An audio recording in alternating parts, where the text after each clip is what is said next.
tetapi masih menguasai rumah itu, bahkan menguasai anak untuk tidak bisa berkomunikasi dengan ibunya. Itu sungguh luar biasa menurut saya.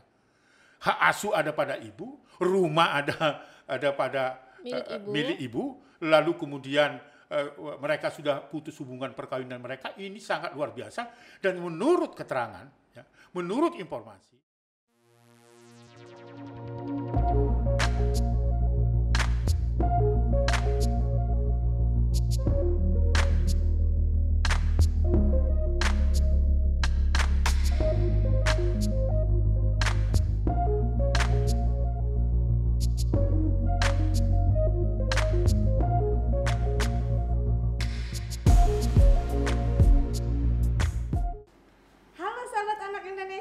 jumpa lagi bareng Mia di Ngobras, ngobrol bareng Bang Aris. Untuk kepentingan terbaik anak, dukung terus Aris Merdeka Official dengan cara like, comment, share, and subscribe.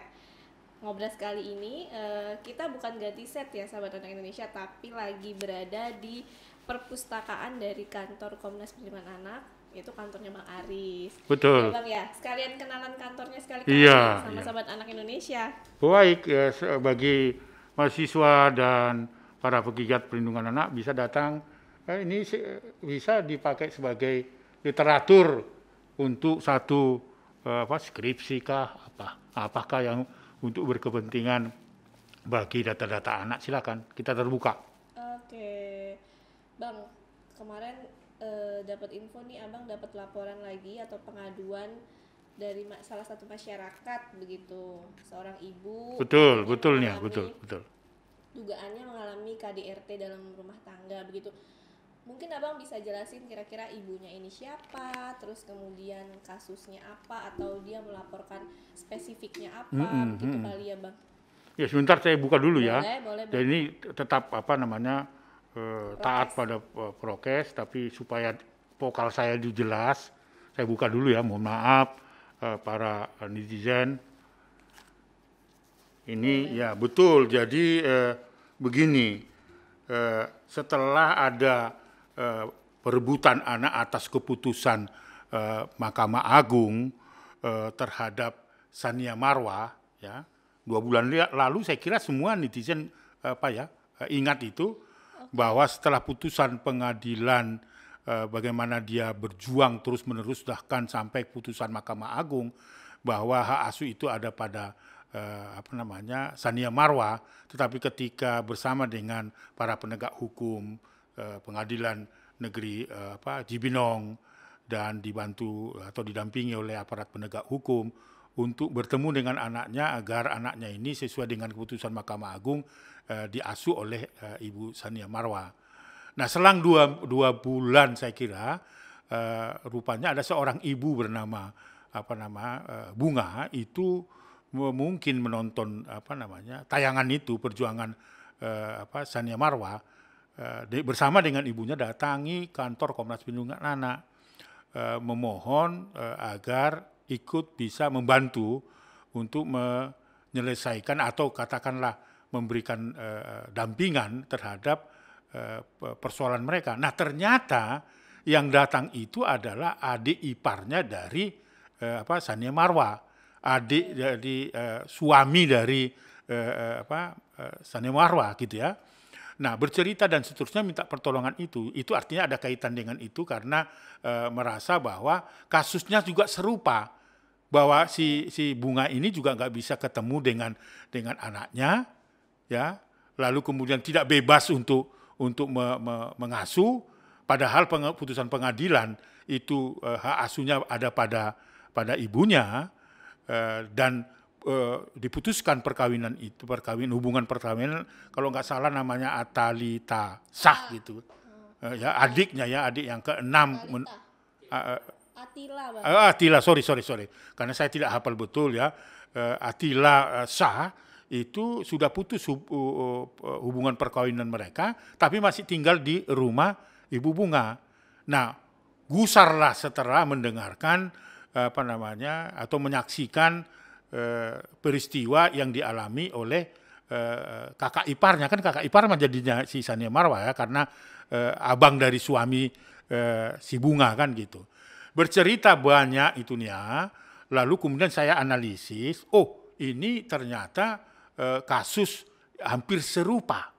Nah, beliau didampingi oleh ibunya. Itulah awal perkenalan kami dengan Ibu Bunga, lalu kemudian kita analisis semua dokumen-dokumen, ternyata memang membutuhkan perlindungan, membutuhkan dampingan. Begitu nih ya. Jadi itu awal perkenalannya, kasusnya serupa. Tetapi karena memang sudah gusar melihat perjuangan kakak iparnya, ya, yang terus-menerus melalui pendekatan hukum, tetapi juga masih diabaikan, dan putusan itu juga belum bisa dilaksanakan, dan si pelaku melakukan pembangkangan hukum. Itulah maka datang ke Komnas Perlindungan untuk minta pertolongan. Begitu Nia, itu ceritanya begitu. Oke, kalau dari tadi Abang bilang mereka akhirnya bercerai ya Bang, Bu Bunga ini sama Pak Atila itu bercerainya kapan? Kemudian ya kronologinya gini ya. Jadi ini Ibu Bunga ini adalah, saya nggak tahu istri keberapa dari Atila Shah ini. Yang tahu bahwa Atila Shah ini pernah berkeluarga, membangun keluarga dan punya anak satu dengan salah satu selebritas kita ya. Siapa namanya ya? Wulan apa ya namanya? Wulan Guritno. Wulan Guritno. Nah, itu penjelasan dari itu. Lalu kemudian mereka berkenalan, bertemu dan menikah. Ibu ini sudah membawa anak 2 dari suami terdahulu, lalu menikah dengan Atila Shah ini, dan saat ini mendapatkan 2 anak dari pasangan mereka. Jadi kira-kira ya sudah bertahun ya, dan ini adalah keluarga juga dari abangnya yang kita dengar juga selebritas dari Indonesia itu Ria Gunawan atau apalah. Nah, itu jadi jadi saya jadi kenal jadi keluarga besar mereka itu dan mempunyai persoalan yang sama. Jadi saya heran gitu kan. Nah, kekerasan itu terjadi di tempat itu. Itu yang diceritakan, dan dokumen itu sampai Ibu Bunga ini kan akhirnya menggugat cerai, lalu pengadilan memutuskan perkawinan mereka disahkan secara hukum itu putus, tetapi hak asuhnya ada pada ibunya. Dan sungguh membuat saya sulit saya menilainya. Sudah putus hubungan perkawinan, si Atila Shah itu masih tinggal di situ. Padahal rumah itu bukanlah rumah hasil dari perkawinan mereka. Rumah siapa Bang? Rumah ibu itu, rumah istrinya yang sekarang, mantan istri sekarang. Tetapi masih menguasai rumah itu, bahkan menguasai anak untuk tidak bisa berkomunikasi dengan ibunya. Itu sungguh luar biasa menurut saya. Hak asuh ada pada ibu, rumah ada pada milik ibu, lalu kemudian mereka sudah putus hubungan perkawinan mereka. Ini sangat luar biasa, dan menurut keterangan, menurut informasi yang disampaikan Ibu Bunga kepada saya, kekerasan verbal itu sangat luar biasa dan setiap hari dilakukan. Bahkan menghina-hina, menunjuk-nunjuk mertua, dan tidak pernah menghormati mertua, membuat suatu tekanan-tekanan psikologis dan sebagainya, dan mencoba menjauhkan anak dari ibunya dari ibu kandungnya walaupun satu rumah. Ini sangat mengherankan. Ini merupakan bentuk kekerasan dalam rumah tangga yang amat luar biasa, ya, yang perlu dibantu karena akan berdampak negatif bagi anak-anak itu sendiri. Itu loh kronologinya. Mengapa saya berkenalan dengan Ibu Bunga dan tahu persoalannya. Nah, akhirnya saya menyimpulkan, begitu dahsyatnya ini keluarga ini yang justru menurut saya perlu dievaluasi, tidak boleh merendahkan martabat oleh siapapun. Karena hampir sama loh persoalannya. Oleh karena itu saya selalu mengatakan, ayo duduk bersama ya, untuk menyelesaikan, tapi menyelesaikan persoalan pengasuhan anak itu. Bukan menyelesaikan kekerasan dalam rumah tangga yang dilakukan terus-menerus. Nah, itu penyelesaiannya lewat pidana. Lewat kemarin saya ketemu nih ya, itu statusnya sudah tersangka. Pak Atila Shahnya Bang? Iya, karena dia melakukan kekerasan dalam rumah tangga dalam bentuk merendahkan martabat, artinya kekerasan fisik, ya, memaki-maki mertua. Itulah yang dilaporkan di Polres Jakarta Selatan, menghina istrinya, ya, mengajarkan kepada anak untuk tidak mencintai ibunya, berteriak-teriak, membawa orang-orang ngobrol di rumahnya yang tidak ada tali temalinya dalam keluarga, dan itu menghambat istirahat dari mantan istrinya. Itu persoalannya. Tetapi yang mau ingin saya katakan bahwa saat ini Attila Shah itu saat ini dalam status tersangka.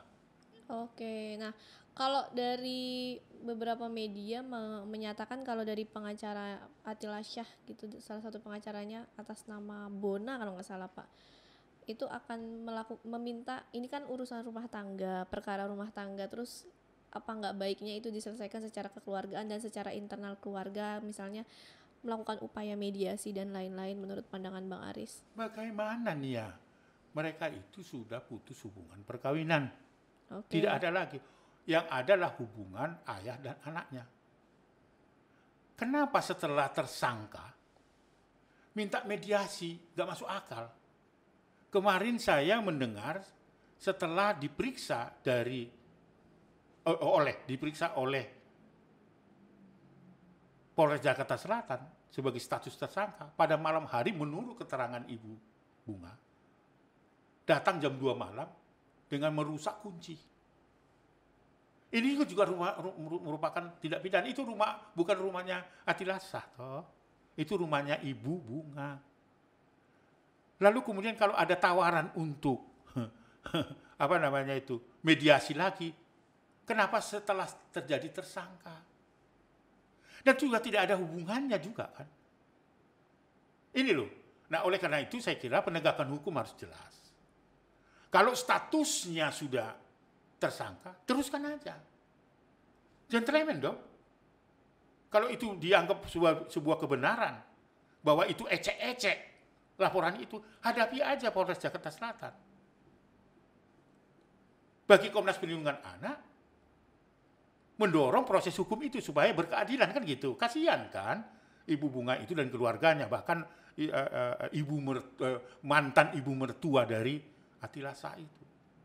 Tapi kepentingan yang ingin saya sampaikan kepada Attila Shah dengan Ibu Bunga, jangan korbankan anak-anak itu. Dari situlah kepentingan Komnas Perlindungan Anak untuk memberikan pertolongan kepada kedua anak ini supaya mencintai ayahnya, mencintai ibunya, sekalipun hubungan perkawinan antara ayah dan ibunya itu dinyatakan sah secara hukum oleh pengadilan, gitu loh. Nggak boleh walaupun hak asuhnya ada pada Ibu Bunga, tetapi juga akses untuk bertemu dengan ayahnya, diasuh oleh ayahnya, berkomunikasi dengan ayahnya.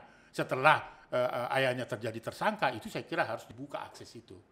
Jangan seperti sebelum terjadi tersangka, sekalipun di rumah, tetapi anak diajarkan untuk menanamkan ujaran-ujaran kebencian, ketidaksukaan kepada ibunya. Itu bukanlah seorang orang tua atau seorang laki-laki yang betul-betul bisa memberikan perhatian yang serius dan baik bagi anaknya. Oke Bang, tadi Abang sebutkan kalau sejak perceraian terjadi tahun berapa Bang? Saya kira sudah 2 tahun ya, sudah 2 tahun ini. Sudah 2 tahun ini ya, menurut keterangan Ibu Bunga ya.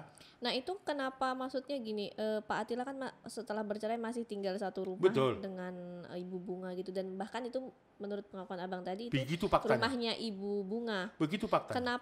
Kenapa maksudnya, apa yang membuat Bu Bunga sulit akhirnya meminta untuk Pak Attila Shah misalnya keluar dari rumah tersebut? Iya, menurut Ibu Bunga ada ketakutan. Karena dia tahu persis keluarga besar dari mantan suaminya. Dia tidak berdaya. Dan berikutnya dia tidak mau ribut gitu, sesungguhnya. Tapi karena tekanan-tekanan itu dia saat ini saya lihat kayak depresi. Hanya melihat mantan suaminya saja di rumah itu. Setelah pulang menyelesaikan aktivitas di luar ya, masuk ke rumah, anaknya tidak menyapa. Mantan suaminya juga cuek. Padahal itu rumahnya dari Ibu Bunga dan itu ada mantan mertuanya di sana. Jadi dia di bawah tekanan. Lagi pula tidak ada orang yang bisa melindungi, tidak ada orang yang dipercaya. Baik itu kerabat-kerabat dari Ibu Bunga sendiri. Jadi artinya dia dalam ketekanan itu. Mau mengusir tidak enak, mau mengusir untuk tidak tinggal di situ, perasaannya dalam keadaan ketakut, itulah terjadinya kekerasan secara verbal itu. Tidak fisik, tetapi dapat merendahkan martabat. Bahkan menurut Ibu Bunga sampai pada perundungan terhadap suku. Nah, itu dia dalam keadaan. Jadi kita bisa kau maklumin ya, seorang perempuan dalam tekanan seperti itu. Itu sungguh luar biasa, sampai 2 tahun bertahan dan sebagainya. Nah, akhirnya tak tahan juga, ternyata tak tahan juga karena apa? Karena melakukan tindakan kekerasan secara verbal yang mengakibatkan dia depresi dan merendahkan martabat dari keluarga besar Bunga gitu loh. Itu yang membuat. Oke, makanya akhirnya setelah perpisahan itu kemudian hubungan dengan anak pun menjadi renggang begitu, Bang. Ya karena ibu Bunga setiap hari kan melakukan aktivitas meninggalkan rumah dan sebagainya. Walaupun ada ibu dan bapaknya di rumah itu. Tapi kan setiap hari bersama dengan ayahnya. Dan itu fakta Lebaran kemarin, ucapan selamat Lebaran pun tidak dilakukan padahal satu rumah loh. Sembahyang pagi Id gitu, itu tidak ada komunikasi, sendiri-sendiri saja. Dan mereka tidak pernah memasak lagi. Kemudian karena kalau ibu itu memasak ya dicuekin aja, semua GoFood. Artinya ditanamkan sejak mereka berpisah. Itu yang menjadi concernnya Komnas Perlindungan, tidak dibenarkan seperti itu. Oleh karena itulah ketika Ibu Bunga melaporkan ke Komnas Perlindungan Anak minta anak ini di bawah pengawasan Komnas Perlindungan Anak dan Perlindungan Komnas Anak, ya itu tentunya kita akan berikan, tapi setelah kita lakukan pendekatan periksa psikologi dan sebagainya, apa yang menjadi kebutuhan supaya ini betul-betul anak itu enjoy bersama ayahnya walaupun jauh atau bersama ibunya. Oke, artinya sekarang kalau Pak Atila sendiri apakah sudah keluar dari rumah itu atau masih di dalam? Iya, 2 hari lalu kan ada pemeriksaan oleh Polres Jakarta Selatan. Nah, setelah itu jam 2 malam menurut Ibu Bunga dia datang ke rumah itu, tapi kan rumah itu dikunci oleh Ibu Bunga karena sudah tengah malam. Tetapi apa yang terjadi? Dia melompat pagar, merusak kunci. Karena tidak bisa dibuka, akhirnya dia tidak jadi ke rumah itu. Entah kemana. Jadi 3 hari yang lalu. Itu saja sudah bisa dilaporkan ke polisi karena itu bukan rumah dari Atila Shah, ya toh? Itu rumah dari Ibu Bunga. Kenapa setelah diperiksa itu dia mau kembali lagi? Nah itu menurut saya nggak habis pikir gitu loh. Kalau saya sudah bercerai dengan istri saya, lalu itu bukan rumah saya, hak asuh ada pada ibu, saya kan sudah nggak di situ lagi.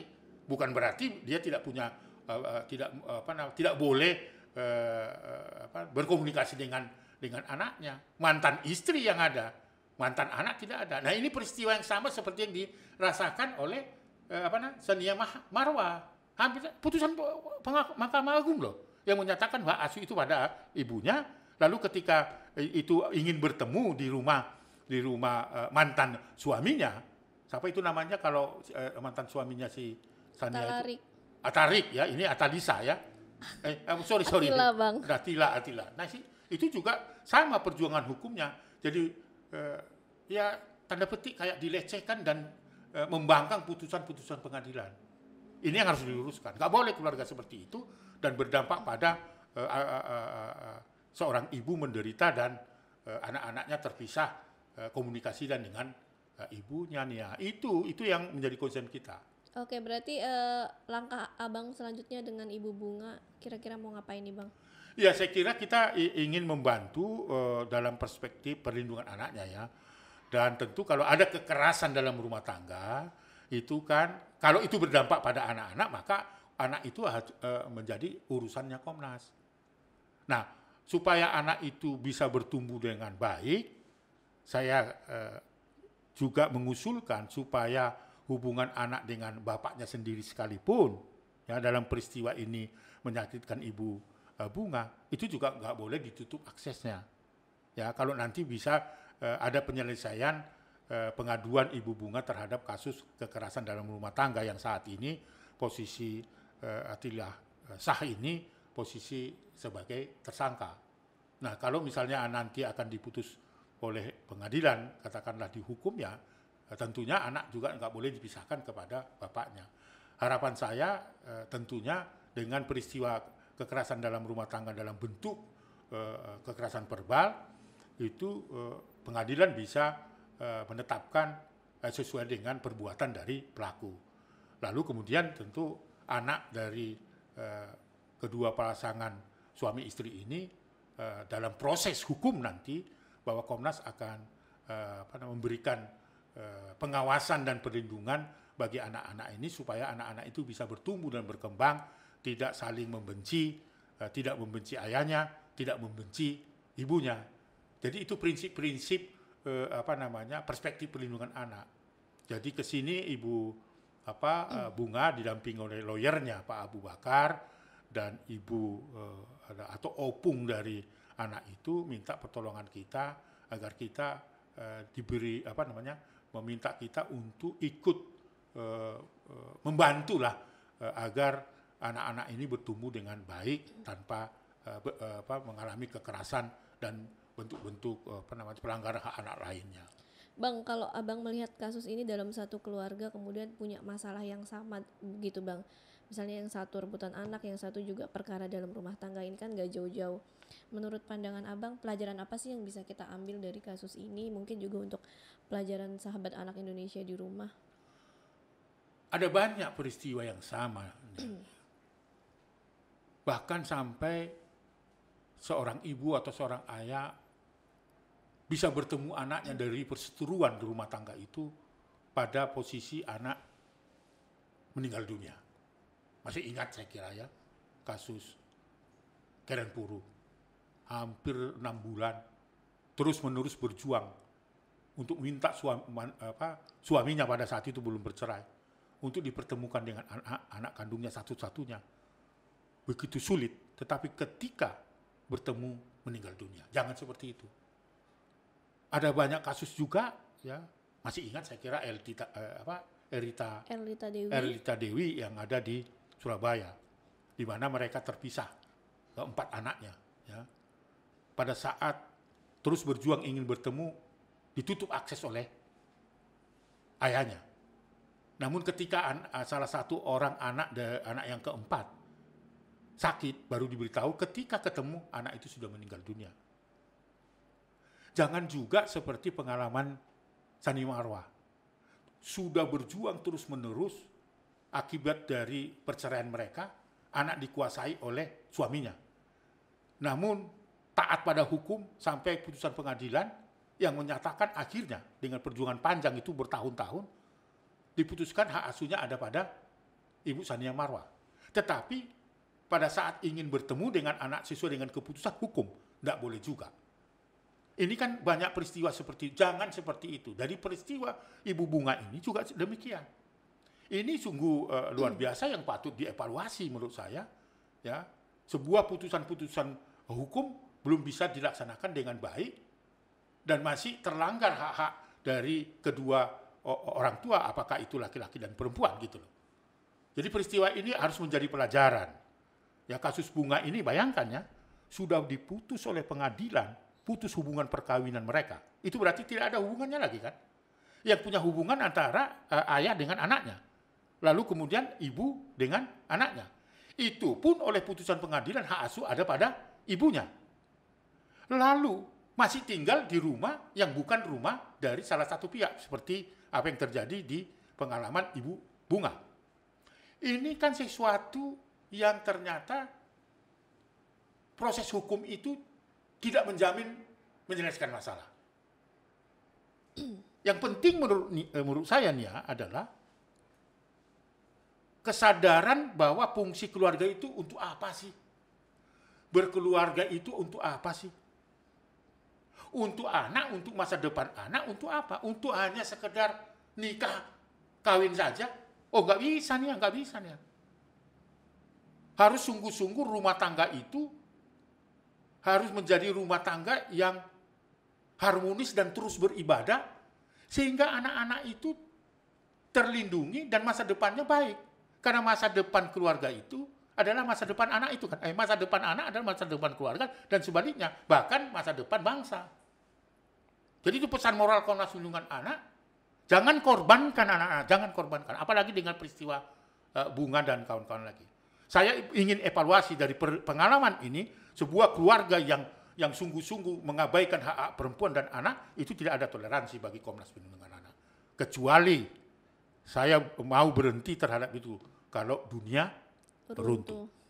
Oke, nah Bang, kalau dalam satu keluarga terjadi dengan masalah yang sama juga, artinya kan maksudnya pihak sebagai orang tua mungkin memberikan masukan atau apa sih Bang, supaya masalah misalnya dari kakaknya ada masalah, misalnya masalah hak asuh dan perebutan anak, kemudian tiba-tiba nanti adiknya dengan masalah rumah tangga dan kekerasan dalam rumah tangga dan lain-lain.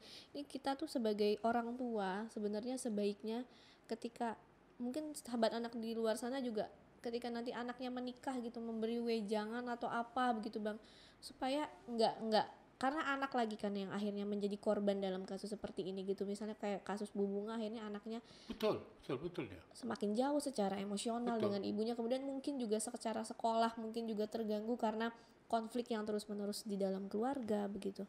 Kalau saya kaitkan dengan pengalaman Ibu Bunga itu dalam keluarga besar itu kan, coba deh, saya kira netizen tahu ya keluarga ini. Menurut keterangan Ibu Bunga itu mereka ada 6, tapi bermasalah semua ini. Jangan seperti itu maksud saya, jangan dicontoh seperti itu. Dalam keluarga ini juga saya ingatkan, tidak elok dan tidak baik bagi perkembangan masa depan anaknya sendiri. Mulai dari kakaknya sampai akhir. Hampir sama persoalannya. Ini saya melihatnya ada pihak-pihak lain yang justru membangun dominan, maksud saya, dominan untuk mengatur ini. Oleh karena itu, setiap keluarga, itu kan pesan Nia tadi, ya. Setiap keluarga yang sudah membangun keluarganya sendiri, bertanggung jawablah dengan keluarga sendiri. Mertua tidak boleh intervensi. Ibu kandung kita juga tidak bisa intervensi. Pengalaman empirik Komnas Perlindungan Anak, banyak sekali persoalan-persoalan, masalah-masalah dari rumah tangga itu justru dominan diintervensi oleh mertua. Misalnya saya anak mami, saya nggak mampu menolak keinginan dari ibu saya. Itu sumber juga konflik dalam keluarga. Belum lagi kakak iparnya yang mungkin dia lebih secara ekonomi lebih baik dari adik iparnya dan sebagainya, dan melakukan perintah-perintah tidak dengan intervensi keluarga. Itu juga sumber malapetakan ya. Oleh karena itu masing-masing keluarga harus bertanggung jawab pada keluarganya. Maka perlu parenting skill, family gitu ya. Artinya bagaimana keluarga saling menghargai. Saya kira itu yang harus dilakukan. Edukasi, bagaimana saling menghormati. Tapi yang terpenting mertua tidak boleh. Orang tua sendiri juga dominan untuk mengatur rumah tangga orang. Kalau sudah rumah tangga ya bebaskan aja mereka membina rumah tangga itu.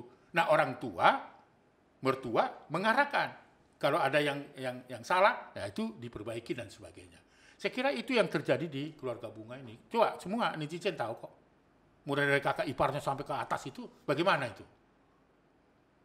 Saya melihatnya ya kesombongannya yang ada. Dan ini tidak baik untuk anak-anak sebagai generasi penerus.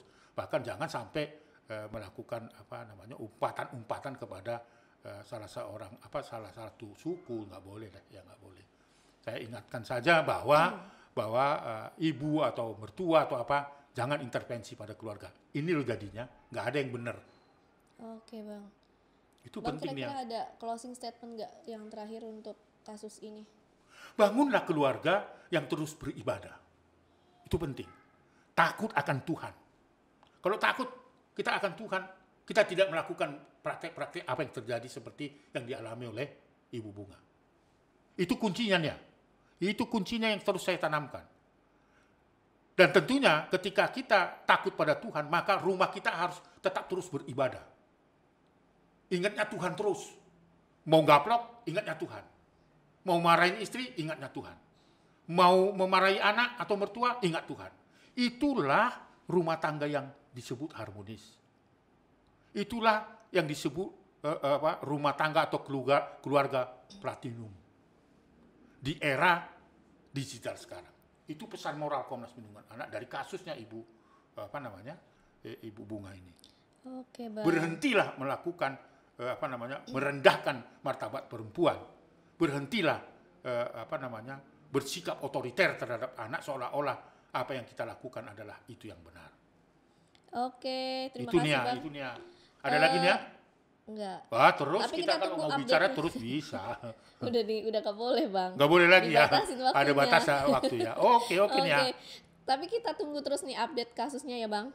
Oh iya, saya Dan kira nanti akan diumumkan kepada publik juga, direncanakan tuh pada hari Rabu nanti, karena harus ada kantor media saat Atilla Sah itu diperiksa oleh Jakarta Selatan, bahwa dianggap laporan Ibu Bunga yang didampingi oleh pengacaranya Abu Bakar itu ecek-ecek. Nggak ada yang ecek-ecek bagi polisi. Oke, berarti kita tunggu sahabat anak Indonesia update berita selanjutnya. Makanya saksikan terus Ngobras ya, Bang. Betul. Ngobrol bareng Bang Aris. Nah, untuk kepentingan terbaik anak, dukung terus Aris Merdeka Official dengan cara like, comment, share, and subscribe.